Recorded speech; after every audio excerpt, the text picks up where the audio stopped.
안녕하십니까? 액세스월드입니다. 역사 왜곡으로 시작된 중국의 반응이 허세와 방자를 거쳐 이제는 전 세계를 위협하는 상황까지 왔습니다. 분노할 내용들을 명백한 팩트만 정리해서 보도드리겠습니다. 2002년 중국의 정치적 목적으로 시작된 동북공정은 우리나라를 비롯해서 일본과 아시아 전체를 중국의 속국들이었던 것처럼 왜곡하고 있습니다. 요동이 중국 땅이었다고 시작된 동북공정은 지안에 있는 광개토 대왕비를 자신들의 것인 양 헛소리를 거쳐 김치도 1300년 전 삼국시대 때 중국의 장아찌가 한국에 전해져 만들어진 것이라 왜곡해왔었습니다. 지치지도 않는지 태극기를 만든 건 청나라 외교관 마곤충이라는 망발도 서슴지 않고 있습니다. 다들 아시겠지만 태극기는 고종 황제의 어명으로 관료들이 제작한 것입니다. 상투와 한복이 중국산이란 뭐 같은 소리는 당연히 짖었었습니다. 이러한 역사 왜곡으로 세계적인 지탄을 받는 가운데 더욱 오래 살고 싶었는지 도발도 생각 없이 하고 있습니다. 대표적으로 우리나라 대표 자주포 K9이 중국의 자주포 PLG-05와 비교가 안 될 정도로 구리다는 거였습니다. 베일에 꽁꽁 싸매고 말로만 떠들던 지구 최강이라는 중국의 자주포 PLG-05는 최근 인도와의 전투에서 공개되어 전 세계의 비웃음거리가 되었습니다. 한 발 한 발에 춤을 춰대는 중국의 자주포는 흡사 중국 서커스를 보는 듯했습니다. 그에 비해 우리나라의 자주포는 각국의 군사 전문가들을 통해 최고의 사정거리와 정확도, 발포 속도로 극찬을 받았습니다. 따봉! 게다가 입만 살아있는 중국은 춤추는 자주포들이 800여 대에 불과하지만 우리나라 대한민국은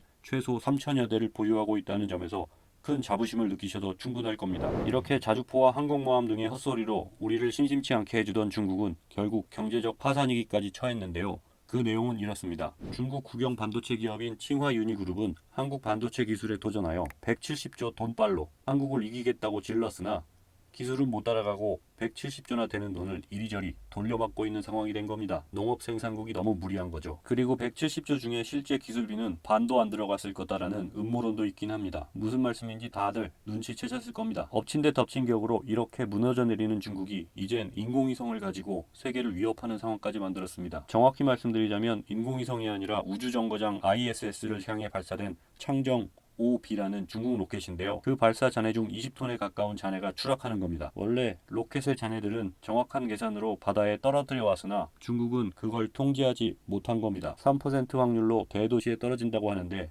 여기에 우리나라 서울이 포함되어 있다고 하니 정말 문제가 아닐 수 없습니다. 참 여러 가지를 해내는 나라네요. 이런 중국의 행태에 하늘도 노했는지 중국 전역에 갑작스런 돌풍과 폭우, 대형 우박 등이 내려 인명피해까지 속출하고 있습니다. 앞으로는 좀 조용히 지내줬으면 하는 바람입니다. 오늘 준비한 소식은 여기까지입니다. 끝까지 시청해주셔서 감사합니다. Accessing archives. Activated.